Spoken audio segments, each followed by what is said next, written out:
What is up mga bro? We're back with another video, and for today, mag-unbox tayo ng Blockies Defender version 5. Let's go!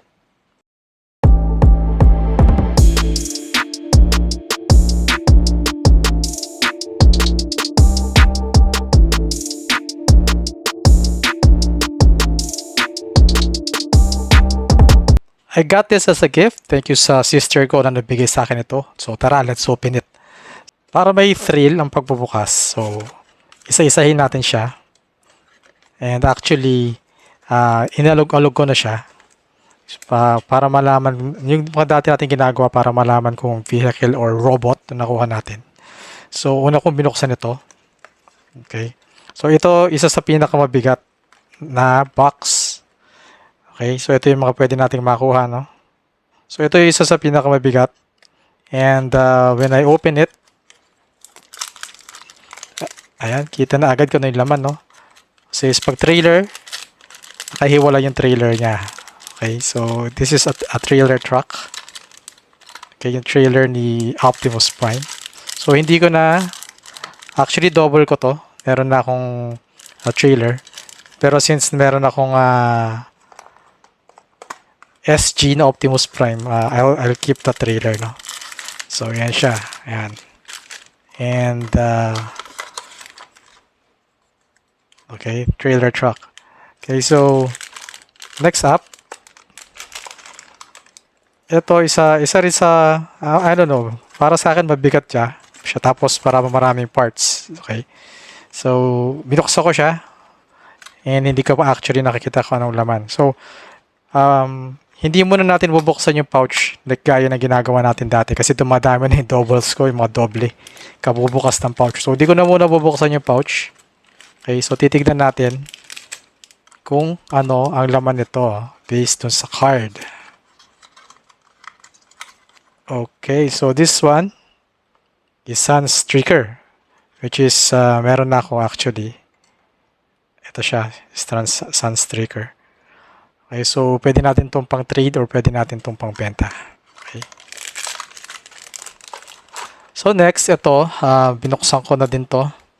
Ito pala yung magandang way na pagbukas, no? Kung meron kang cutter, cuterin mo siya rito yung plastic para clean. Yan, tapos, ayan, mag-clean yung pagkakakat niya, no? Para kung gusto mong itago yung box, matatago mo pa siya na maayos, no? So, isa rito sa pinakamabigat nung aking tinimbang ng aking sa pamamagitan ng kamay ko, no?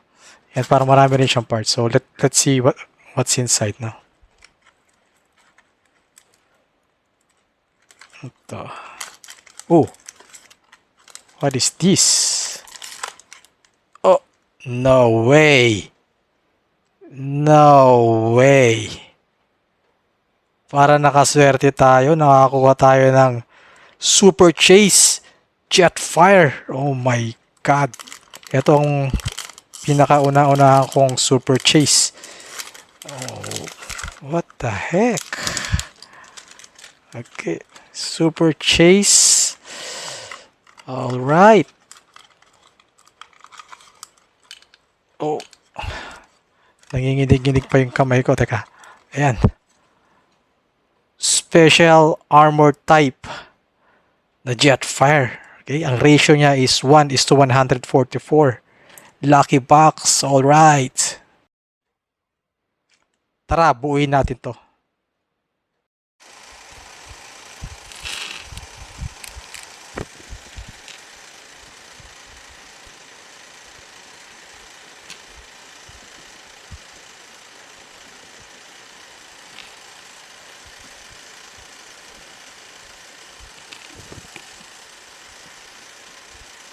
Okay, so nabuo na natin si Jetfire, no? So ganito yung itsura niya. Ang ganda ng itsura niya. Para siyang Gundam, di ba? So detailed yung ano niya, no? Kung i-close up natin to, may mga pattern yung ano niya. Yung arms niya, sa chest, may mga maliliit na mga details eh. Ayan, kita naman sa camera, di ba? Ayan, malinaw na. Di ba may mga details siya. So napakaganda ng pagkagawa, talagang Super Chase nga talaga, no? And itong arms nito, meron siyang transparent na parang sword.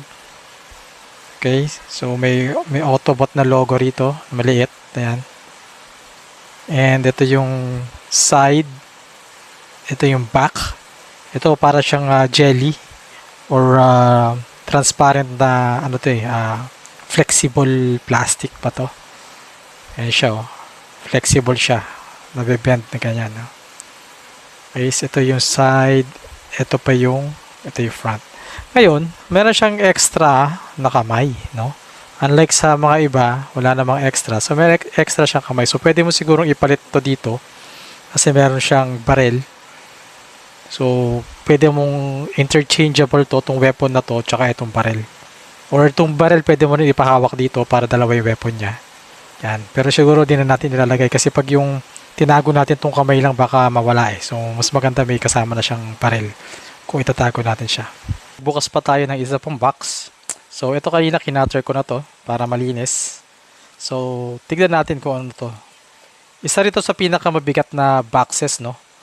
And, tingin ko, marami siyang laman nung inalog-alog natin. Hopefully, makakuha tayo ng isa pang chase. So, ito yung pouch. Labas natin itong pouch. Malaki yung pouch.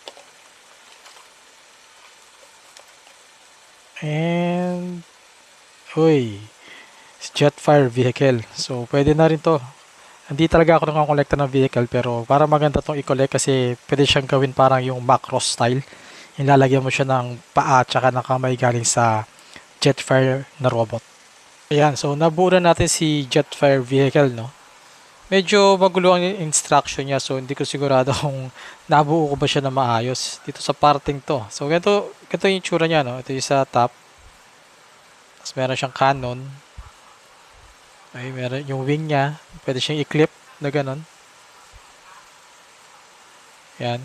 Actually maganda yung vehicle niya, no? Compare mo dun sa mga ibang vehicle kasi ito daming movable parts like ito. Ayan, nabubuksan siyang ganyan. Just naka-close. Ayan, tapos yung wing niya na adjust. Ayan. So, ito yung cannon niya sa harap. Tapos yung sa engine. Okay. Tapos ito sa ilalim. Ganyan. So, di ko sure kung tama yung pagkakabuo ko dito kasi ito parang medyo loose yung part na to. Pero swak naman siya. Okay. So, comment down below kung may mali ako sa video ko. Yan. Pero ang alam ko pwede siyang kalas-kalasin para lalagyan siya ng arms tsaka ng paa. Pero di ko pa natatry. Para sa mas magandang view, let's do a montage.